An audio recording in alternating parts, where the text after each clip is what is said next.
ಇಂದು ಸುಕ್ಷೇತ್ರ ಯಡಿಯೂರಿನಲ್ಲಿ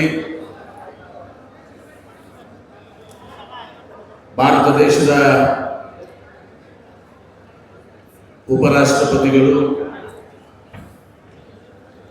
ಹಾಗೂ ಘನತೆ ಹೊತ್ತ ರಾಜ್ಯಪಾಲರನ್ನ ಪರಮ ಪೂಜ್ಯ ಜಗದ್ಗುರುಗಳು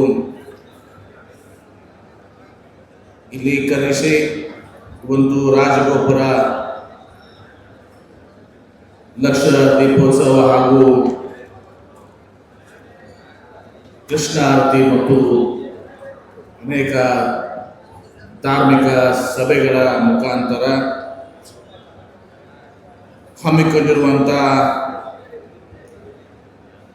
ಈ ಕಾರ್ಯಕ್ರಮದ ಭವ್ಯ ವೇದಿಕೆಯ ದಿವ್ಯ ಸಾನ್ನಿಧ್ಯ ಶುರುವನ್ನು ಮತ್ತು ಈ ಕಾರ್ಯಕ್ರಮದ ಕೇಂದ್ರ ಬಿಂದುಗಳು ಕಾರಣೀಕರ್ತವಾದಂಥ ಪರಮ ಪೂಜ್ಯ ಶ್ರೀಶೈಲ ಜಗದ್ಗುರುಗಳ ಪಾದಗಳಿಂದ ಭಕ್ತಿಪೂರ್ವಕವಾದಂಥ ನಮನಗಳನ್ನು ಸಲ್ಲಿಸಿ ಪರಮ ಪೂಜ್ಯ ದಿವ್ಯ ಸಾನ್ನಿಧ್ಯ ವಹಿಸಿಕೊಂಡಿರುವಂಥ ಶ್ರೀ ಕಾಶಿ ಜಗದ್ಗುರುಗಳ ಪಾದಗಳಿಂದ ಭಕ್ತಿಪೂರ್ವಕ ನಮನಗಳನ್ನು ಸಲ್ಲಿಸಿ ಇನ್ನೋರ್ವ ಪರಮ ಪೂಜ್ಯ ಉಜ್ಜಯಿನಿಯ ಜಗದ್ಗುರುಗಳ ಪಾದಗಳಿಂದ ಭಕ್ತಿಪೂರ್ವಕ ಅಂತ ನಮನಗಳನ್ನು ಸಲ್ಲಿಸಿ ತಮ್ಮ ಮಾತುಗಳನ್ನಾಡಿ ನಿರ್ಗಮಿಸಿದಂಥ ಉಪರಾಷ್ಟ್ರಪತಿಗಳಾದಂಥ ಶ್ರೀ ಸಿ.ಪಿ. ರಾಧಾಕೃಷ್ಣರವರು, ಅದೇ ರೀತಿ ಕರ್ನಾಟಕದ ಘನತೆ ಹೊತ್ತ ರಾಜ್ಯಪಾಲರಾದಂಥ ಶ್ರೀ ತಾವರ್ಚಂದ್ ಗೆಹ್ಲೋಟ್ನವರು, ವೇದಿಕೆ ಮೇಲೆ ಆಸೀನರಾದಂಥ ನಮ್ಮೆಲ್ಲರಿಗೂ ಹಿರಿಯರು, ಇತ್ತೀಚೆಗೆ ಪದ್ಮಶ್ರೀ ಪುರಸ್ಕೃತರಾದಂಥ ಇವತ್ತು KLE ಸಂಸ್ಥೆಯನ್ನು ವಿಶ್ವಾದ್ಯಂತ ಹೆಮ್ಮರವಾಗಿ ಬೆಳೆಸಿದಂಥ ನಮ್ಮೆಲ್ಲರಿಗೂ ಮಾರ್ಗದರ್ಶಕರಾದಂಥ ಶ್ರೀ ಪ್ರಭಾಕರ್ ಕೋರೆ ಅಣ್ಣವರೇ, ಇಂದು ತಮ್ಮ 79ನೆಯ ಹುಟ್ಟುಹಬ್ಬವನ್ನು ಆಚರಣೆ ಮಾಡಿಸ್ಕೋತಿರುವಂಥ ಈ ಭಾಗದ ದನಿಹರಿಯದ ನಾಯಕ, ನಮ್ಮೆಲ್ಲರಿಗೂ ಹಿರಿಯರು, ಪೂಜ್ಯ ಜಗದ್ಗುರುಗಳಿಂದ ಈಗ ವಿಕಾಸ ರತ್ನ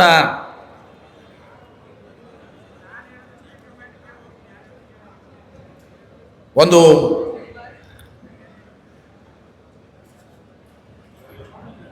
ಟೈಟಲನ್ನು ಪಡೆದುಕೊಂಡಿರುವಂಥ ಆತ್ಮೀಯರಾದಂಥ ಶ್ರೀ ಪ್ರಕಾಶ್ ಹುಕ್ಕೇರಿಯಣ್ಣವರೇ, ಮಾಜಿ ಮುಖ್ಯಮಂತ್ರಿಗಳು, ನಮ್ಮೆಲ್ಲರಿಗೂ ಹಿರಿಯರು ಹಾಗೂ ಪ್ರಸ್ತುತ ಬೆಳಗಾವಿಯ ಸಂಸದರು ಆದಂಥ ಶ್ರೀ ಜಗದೀಶ್ ಶೆಟ್ಟರ್ ಸಾಹೇಬ್ರೆ, ರಾಜ್ಯಸಭಾ ಸದಸ್ಯರಾದಂಥ ಶ್ರೀ ಈರಣ್ಣ ಕಡಾಡಿಯವರೇ, ಅತ್ಯಂತ ಜನಪ್ರಿಯ ಯುವ ಶಾಸಕರು, ನನ್ನ ಆತ್ಮೀಯ ಸಹೋದರರಾದಂಥ ಶ್ರೀ ಗಣೇಶ್ ಹುಕ್ಕೇರಿಯವರೇ, ಈ ಕಾರ್ಯಕ್ರಮದ ಒಂದು ಸ್ವಾಗತ ಸಮಿತಿಯ ಅಧ್ಯಕ್ಷರು ಕೂಡ ಸೇರಿರುವ ಎಲ್ಲ ಪರಮ ಪೂಜ್ಯ ಶ್ರೀಗಳೇ, ಸಮಸ್ತ ಈ ಮಠದ ಭಕ್ತಾದಿಗಳೇ, ತಾಯಂದಿರೇ, ಹಿರಿಯರೇ, ಸಹೋದರ ಸಹೋದರರೇ, ಮಾಧ್ಯಮದ ಸ್ನೇಹಿತರೆ, ಇವತ್ತು ಕೃಷ್ಣಾ ನದಿಯ ಸಂಗಮದಲ್ಲಿ ಏನು ವೇದಗಂಗಾ ಮತ್ತು ದೂದಗಂಗಾ ನದಿಗಳ ಒಂದು ಪವಿತ್ರ ಸಂಗಮದಲ್ಲಿ ಯಡಿಯೂರಿನಲ್ಲಿ ಶ್ರೀ ವೀರಭದ್ರೇಶ್ವರರು ಇಲ್ಲಿ ನೆಲೆಸಿ ಪರಮ ಪೂಜ್ಯ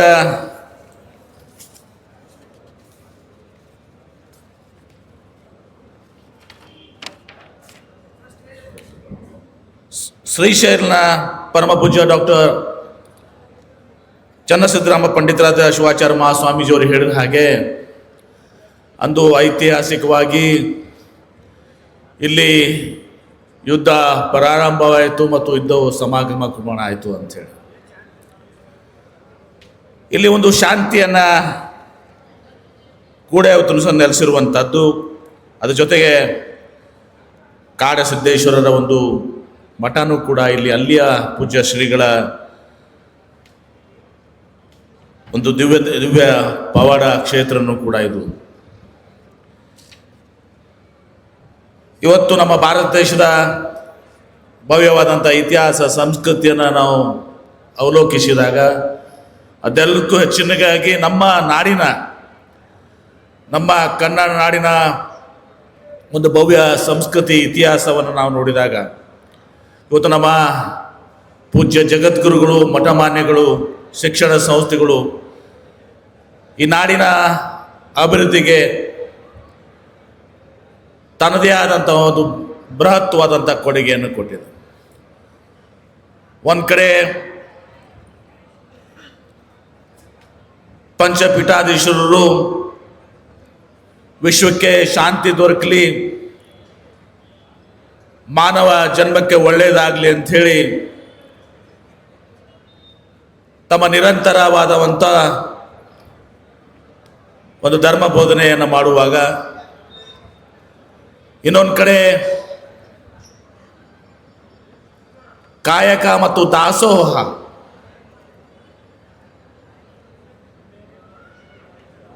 ಜೊತೆಗೆ ಬಸವಾದಿ ಶರಣರು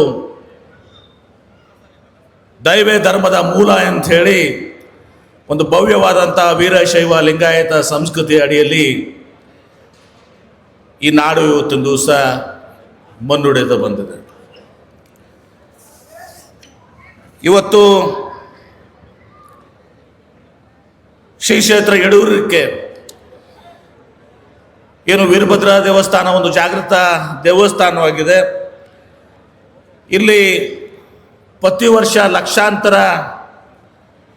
ಜನ ಇವತ್ತು, ಅದರಲ್ಲಿ ವಿಶೇಷವಾಗಿ ಉತ್ತರ ಕರ್ನಾಟಕದ ಜನ, ನಮ್ಮ ತಾಯಂದಿರು, ಸಹೋದರರು ಇಲ್ಲಿ ಬಂದು ವೀರಭದ್ರೇಶ್ವರರ ಒಂದು ಆಶೀರ್ವಾದವನ್ನು ಪಡ್ಕೊಳ್ಳುವಂಥದ್ದು.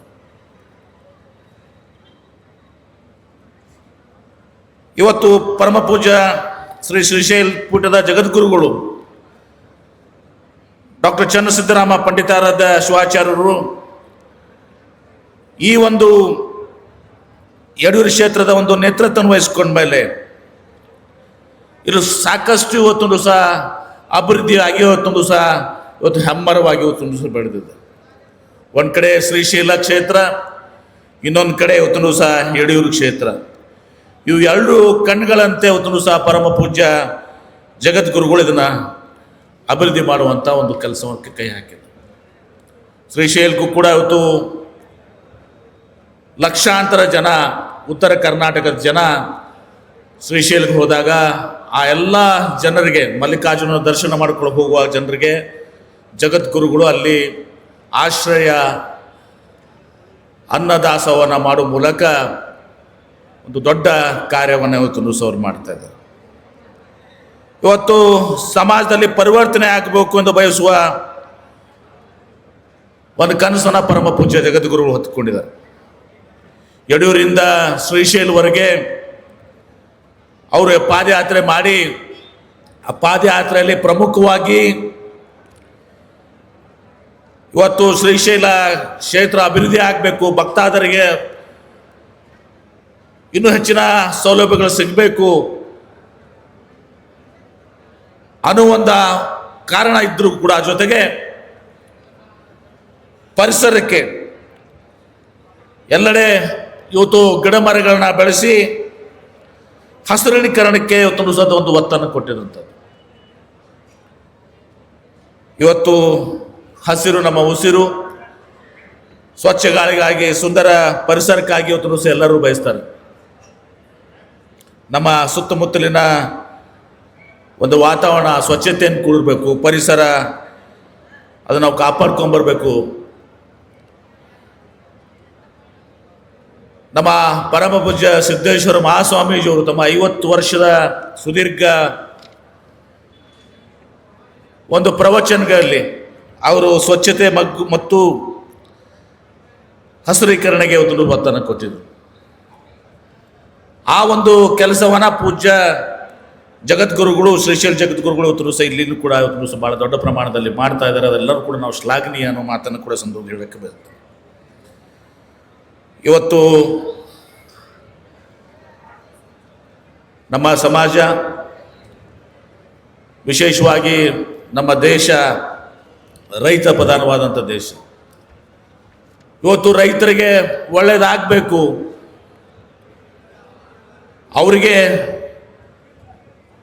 ಅವ್ರನ್ನ ನಾವು ಶ್ರೀಮಂತಗೊಳಿಸಬೇಕು, ಅವರಿಗೆ ನಾವು ನೀರಾವರಿಯನ್ನು ಮಾಡುವ ಮೂಲಕ ಅವ್ರಿಗೆ ಬೇಕಾಗಿರುವಂಥ ಎಲ್ಲ ಸೌಲಭ್ಯಗಳನ್ನು ಕೊಡಬೇಕು ಅನ್ನೋದು ಇವತ್ತು ಪರಮ ಪೂಜ್ಯ ಜಗದ್ಗುರುಗಳ ಎಲ್ಲರ ಒಂದು ಆಶಯ. ಆ ಒಂದು ನಿಟ್ಟಿನಲ್ಲಿ ನಮ್ಮ ಪ್ರಕಾಶ್ ಹುಕ್ಕೇರಿಯವರು ಇವತ್ತೇನು ತಮ್ಮ 79ನೇ ಹುಟ್ಟುಹಬ್ಬವನ್ನು ಇವತ್ತು ಸಹ ನಾವೆಲ್ಲರೂ ಅತ್ಯಂತ ಪ್ರೀತಿ ಅಭಿಮಾನದಿಂದ ಇವತ್ತು ಸಹ ಆಚರಣೆ ಮಾಡ್ತಾ ಇದ್ದೀವಿ. ನಾನು ನೋಡಿದ್ದೀನಿ, ನಾನು ನೀರಾವರಿ ಮಂತ್ರಿ ಇದ್ದಾಗ 5 ವರ್ಷ ಅವ್ರನ್ನ ವಿಶೇಷವಾಗಿ ನಾನು ನೋಡಿದ್ದೀನಿ, ಭಾಳ ಹತ್ತಿರದಿಂದ ನೋಡಿದ್ದೀನಿ. ಅವ್ರು ಯಾವುದೇ ಒಂದು ಅಭಿವೃದ್ಧಿ ಕೆಲಸದ ಸಲುವಾಗಿ ಹಿಂದೆ ಮುಂದೆ ನೋಡಲಾರ್ದೆ ಅವ್ರು ಸಚಿವರಿರಲಿ, ಶಾಸಕರಿರಲಿ, ಪ್ರತಿಯೊಂದು ಅಧಿಕಾರಿಗಳ ಬಳಿಗೆ ತಾವೇ ಹೋಗಿ ಇವತ್ತು ಈ ಕ್ಷೇತ್ರದ ಅಭಿವೃದ್ಧಿ ಸಲುವಾಗಿ ಪ್ರಯತ್ನ ಮಾಡಿದಂಥವ್ರು. ನಾವು ಎಷ್ಟೋ ಸಲ ನಮ್ಮ ಸಹೋದರ ಗಣೇಶ್ ಹುಕ್ಕೇರಿ ಅವ್ರಿಗೆ ಹೇಳ್ತಿರ್ತೀವಿ, 90% ಕೆಲಸ ಗಣೇಶ್ ಹುಕ್ಕೇರಿ ಅವ್ರದ್ದು ಪ್ರಕಾಶ್ ಹುಕ್ಕೇರಿ ಅವರು ಮಾಡ್ತಿರ್ತಾರೆ. ಇನ್ನೇನು ಅವ್ರಿಗೇನಾದರೂ ಗಣೇಶ್ ಹುಕ್ಕೇರಿ ಅವ್ರ ಬದಲಿ ಅವ್ರನ್ನ ಒಳಗೆ ವಿಧಾನಸಭಾದಾಗ ಅವ್ನು ಬಿಡುವಂಥ ಅವಕಾಶ ಇದ್ರೆ ಅದನ್ನು ಕೂಡ ಮಾಡಿಬಿಡ್ತಿದ್ರು. ಪಾವನ ಪಟ್ಟಣ ಎಲ್ಲ ಪೂರ್ತಿ ಇಲ್ಲೇ ಅದ ಇಲ್ಲದು. ಹೀಗಾಗಿ ಭಾಳ ದೊಡ್ಡ ಕೆಲಸವನ್ನು ಇವತ್ತೊಂದು ಸಹ ಅವರು ಕ್ಷೇತ್ರದ ಅಭಿವೃದ್ಧಿಗೆ, ಯಾಕಂದರೆ ಅವರು ಪಾರ್ಲಿಮೆಂಟ್ ಮೆಂಬರ್ ಇದ್ದರು. ಆ ಪಾರ್ಲಿಮೆಂಟ್ ಮೆಂಬರ್ಗಳಿಗೆ ಸವಳು ಜವಳು ಈ ಭಾಗದಲ್ಲಿ ಒಂದ್ಸಲ ಬಂದು ನಮ್ಮ ನೀರಾವರಿ ಇಲಾಖೆಯಲ್ಲಿ ನಮ್ಮ ಕಚೇರಿಯಲ್ಲಿ ಬಂದು ಸವಳು ಜವಳು ಕೆಲಸ ಎಷ್ಟೆಷ್ಟು ಅದಾವು ಇಡೀ ರಾಜ್ಯದೆಲ್ಲ ನನ್ನ ಕೈ ಕೊಟ್ಬಿಟ್ಟು ನಾನೇ ಮಾಡ್ಕೊಂಡ್ಬರ್ತೀನಿ ಅಂತೇಳಿ ಡೆಲ್ಲಿಗೆ ಹೋಗಿ ಫಾಲೋ ಅಪ್ ಮಾಡ್ಕೊಂಡು ಎಲ್ಲನೂ ತಮ್ಮ ಮತಕ್ಷೇತ್ರ ಅಷ್ಟೇ ಅಲ್ಲ ಇಡೀ ರಾಜ್ಯದ ಕೆಲಸವನ್ನು ನಾವು ಮಾಡ್ಕೊಂಡ್ಬಂದಂಥವ್ರು. ಅಂಥ ಒಂದು ಕಾಳಜಿ ಬದ್ಧತೆಯನ್ನು ಹೊಂದಿದಂಥ ನಾಯಕರು ಇವತ್ತಿನ ದಿವಸ. ಇನ್ನೊಂದು ಕಡೆ ಪ್ರಭಾಕರ್ ಕೋರೆ ಸಾಹೇಬರು ಇವತ್ತು KLE ಸಂಸ್ಥೆಯನ್ನು ಹೆಮ್ಮರವಾಗಿ ಬಳಸಿ ಇವತ್ತು ದೇಶ ವಿದೇಶದಲ್ಲಿ ನಮ್ಮ KLE ಸಂಸ್ಥೆ ಒಂದು ಪ್ರತಿಷ್ಠಿತ ಸಂಸ್ಥೆಯಾಗಿ, ಹೆಮ್ಮೆಯ ಸಂಸ್ಥೆಯಾಗಿ ಆಗಲಿಕ್ಕೆ ಇವತ್ತು ಸಹ ಹಗಲು ರಾತ್ರಿ ತಮ್ಮ ಜೀವನದ್ದಕ್ಕೂ ಶ್ರಮಿಸಿ ಇವತ್ತು ಈಗ ಅವರು ಆ ತಮ್ಮ ಚೇರ್ಮನ್ ಇದನ್ನ ಬಿಟ್ಟು ಆ ಸಂದರ್ಭದಲ್ಲಿ ನಾನು ಕೂಡ ಒಂದು ಸ್ವಲ್ಪ ಅವ್ರ ಜೊತೆ ಜಗಾಡಿದವನು ಅವ್ರಿಗೆ ಹೇಳಿದೆ, ಇವತ್ತು ದಿವಸ ಏನಾದರೂ ಮಾಡಿ ಇವತ್ತು ದಿವಸ ನಮ್ಮ ಅಮಿತ್ ಖೋರೆ ಅವ್ರಿಗೆ ನೀವು ಚೇರ್ಮನ್ ಮಾಡಬೇಕು ಅಂಥೇಳಿ. ಯಾಕಂದ್ರೆ ಈ ಕೆಲಸ ನಾ ಮಾಡಿಬಿಟ್ಟಿದ್ದೆ. ನಾನು ನನ್ನ ಸುಪುತ್ರ ಬಸನಗೌಡ ಪಾಟೀಲ್ ಇವತ್ತು ದಿವಸ ಈಗಾಗಲೇ ನಮ್ಮ ಯೂನಿವರ್ಸಿಟಿ ಚಾನ್ಸಲರ್ ಮಾಡಿದ್ದೀವಿ. ನೀವು ಇವತ್ತು ದಿವಸ ಇದನ್ನ ಅಮಿತ್ಗೆ ಬಿಟ್ಕೊಡ್ರಿ ಅಂತ ಹೇಳ್ಮೇಲೆ ಅವರು ಭಾಳ ನಮ್ಮೆಲ್ಲರ ಮಾತನ್ನು ಕೇಳಿ ಅಮಿತ್ಗೆ ಇವತ್ತು ದಿವಸ ಅದನ್ನ ಕೊಟ್ಟಿದ್ದಾರೆ. ಅವನು ಕೂಡ ಭಾಳ ಒಬ್ಬ ಒಳ್ಳೆಯ ಯುವಕ. ಆ ರೀತಿ ಗಣೇಶ್ ಹುಕ್ಕೇರಿ ಇದ್ದಾರೆ. ಆ ದಿವಸ KLE ಸಂಸ್ಥೆನ ಇನ್ನೂ ಇವನ್ನ ಆಧುನಿಕ ಯುಗದಲ್ಲಿ ಬೆಳೆಸ್ಕೊಳ್ಳುವಂಥ ಒಂದು ಸಾಮರ್ಥ್ಯ ಅವ್ರಿಗೂ ಕೂಡ ಇದೆ ಅನ್ನೋ ಮಾತನ್ನ ಸಂದರ್ಭ ಹೇಳಿ, ಜಗದೀಶ್ ಶೆಟ್ಟರ್ ಸಾಹೇಬರು ನಮ್ಮ ರಾಜ್ಯದ ಮುಖ್ಯಮಂತ್ರಿಗಳಾಗಿ, ಈಗ ಸಂಸದರಾಗಿ ಈ ದೇಶಕ್ಕೆ ನಮ್ಮ ಸಮಾಜದಲ್ಲಿ ಒಂದು ನೇತೃತ್ವವನ್ನು ವಹಿಸಿಕೊಂಡು ಮಾರ್ಗದರ್ಶನ ಮಾಡಿ ಈ ರಾಜ್ಯದ ಅಭಿವೃದ್ಧಿಗೆ ಅವರು ಶ್ರಮಿಸಿದ್ದಾರೆ. ಇವರೆಲ್ಲರ ಒಂದು ಇದರಲ್ಲಿ ಕಾರ್ಯಕ್ರಮ ಇವತ್ತು ಸಹ ನಡೀತಾ ಇದೆ. ಉಪರಾಷ್ಟ್ರಪತಿಗಳು, ರಾಜ್ಯಪಾಲರು, ಇವತ್ತು ರಾಜ್ಯಪಾಲರು ಬಂದು ಈ ಕ್ಷೇತ್ರದಲ್ಲಿ ಇನ್ನೂ ಹೆಚ್ಚಿನ ಅಭಿವೃದ್ಧಿ ಆಗಬೇಕು, ಇವತ್ತು ನಮ್ಮ ಧಾರ್ಮಿಕ ನೆಲೆ ಇನ್ನಷ್ಟು ಭದ್ರಗಳಾಗಬೇಕು ಅನ್ನೋ ದೃಷ್ಟಿಯಿಂದ ಇವತ್ತು ಅವರು ಕೂಡ ನಮ್ಮ ಮಾತನಾಡಿದ್ದಾರೆ. ಈ ಸಂದರ್ಭದಲ್ಲಿ ನಾನು ಕೂಡ ಇವತ್ತು ಇಲ್ಲಿ ಬಂದು ಅದಕ್ಕೆ ವಿಶೇಷವಾಗಿ ನನಗೆ ಇಲ್ಲಿ ಬರಲಿಕ್ಕೆ ನಮ್ಮ ಗಣೇಶ್ ಹುಕ್ಕೇರಿ ಅವರು ಏನು ಮಾಡ್ತೀರಿ ಮಾಡಿರಿ ನೀವು ಇವತ್ತು ದಿವಸ ಬರಬೇಕಂತ ಹೇಳಿ, ಗಣೇಶ್ ಹುಕ್ಕೇರಿ ಅವರ ಇದಕ್ಕೆ ನಾವು ಯಾವಾಗಲೂ ಪ್ರಕಾಶ್ ಹುಕ್ಕೇರಿ ಅವ್ರ ಪಾರ್ಟಿ ಇದ್ದರೂ ಕೂಡ ಗಣೇಶ್ ಹುಕ್ಕೇರಿ ಅವರ ಮಾತನ್ನ ಇವತ್ತು ದಿವಸ ಕೇಳಿ ಪೂಜ್ಯ ಶ್ರೀ ಜಗದ್ಗುರುಗಳ ಒಂದು ಆಹ್ವಾನದ ಮೇರೆಗೆ ಇಲ್ಲಿ ಇವತ್ತು ದಿವಸ ಬಂದು ನಾನು ಕೂಡ ಜಗದ್ಗುರುಗಳ ಒಂದು ಆಶೀರ್ವಾದ, ವೀರಭದ್ರೇಶ್ವರ ಆಶೀರ್ವಾದ, ಇವತ್ತು ನಾವೆಲ್ಲರೂ ಕೂಡಿ ಇವತ್ತು ದಿವಸ ನಮ್ಮ ಒಂದು ಸುಂದರ ಸಮಾಜ ನಿರ್ಮಾಣ ಆಗಬೇಕು. ಆ ದಿಶೆಯಲ್ಲಿ ನಮ್ಮ ಪ್ರಯತ್ನಗಳನ್ನ ಪೂಜ್ಯ ಶ್ರೀಗಳ ಒಂದು ಜಗದ್ಗುರುಗಳ ನೇತೃತ್ವದಲ್ಲಿ, ಎಲ್ಲ ಹಿರಿಯ ನೇತೃತ್ವದಲ್ಲಿ ಆ ಸುಂದರ ಸಮಾಜ ನಿರ್ಮಾಣ ಮಾಡಲಿಕ್ಕೆ ಇವತ್ತು ಧಾರ್ಮಿಕ ನೆಲೆಯನ್ನು ಗಟ್ಟಿ ಮಾಡಿ ಇವತ್ತು ನಮ್ಮ ರಾಜ್ಯ, ನಮ್ಮ ನಾಡು ಅಭಿವೃದ್ಧಿ ಆಗಬೇಕು ಅನ್ನೋ ದೃಷ್ಟಿಯಲ್ಲಿ ಆ ಪ್ರಯತ್ನವನ್ನು ಮಾಡೋಣ ಅನ್ನೋ ಮಾತನ್ನು ಹೇಳಿ ನನ್ನ ಎರಡು ಮಾತಿಗೆ ವಿರಾಮ ಹೇಳ್ತೀನಿ. ಎಲ್ಲರಿಗೂ ಶರಣ ಮಾಡ್ತೀನಿ.